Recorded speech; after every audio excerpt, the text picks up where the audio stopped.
Magbusog ka pala mga idol, kukuha tayo ng damo pagpakain sa ating kalabaw. Dito tayo mga idol sa bukid. At kumukuha tayo mga idol ng damo. Dito pala tayo mga idol kumukuha ng pagkain ng kalabaw. Kasi maraming damo dito sa gitna ng silihan. Ito mga idol oh. Daming damo dito. Konting oras lang mapupuno na yung paglalagyan mo pag dito tayo magkukuha. Ganito idol ang trabaho natin dito sa probinsya. Pag galing natin sa ibang trabaho, pag uwi ng bahay, alaga na naman tayo ng mga alaga natin na hayop.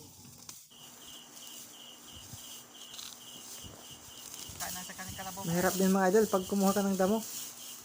Nakakapagod rin. Kakargan natin para mapuno na. Kuha tayo ng damo mga idol. Ito mga idol pala malapit nang mapuno.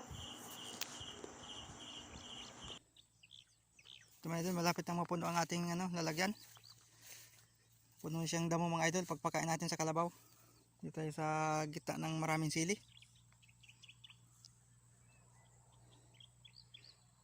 Ito mga idol yung may-ari nito. Hindi na to kinukuha mga idol kasi talagang hinog na masyadong hinog na. Marami mga idol ang nagtanim ng sili ngayon kaya napakamura.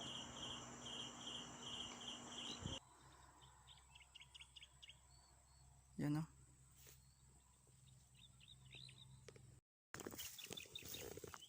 yan mga idol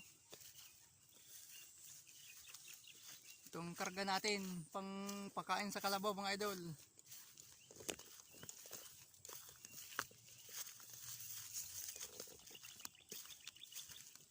Kuha tayo ng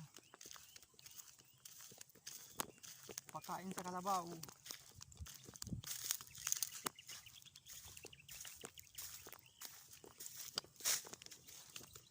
Sobrang init mga idol.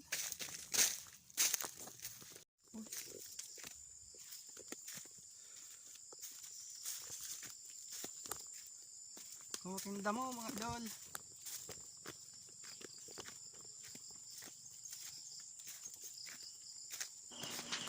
Ito pala mga idol ang ating kalabaw, papakainin ko na.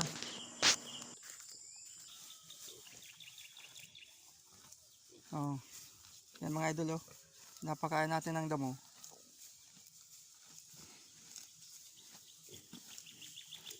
Takaw-takaw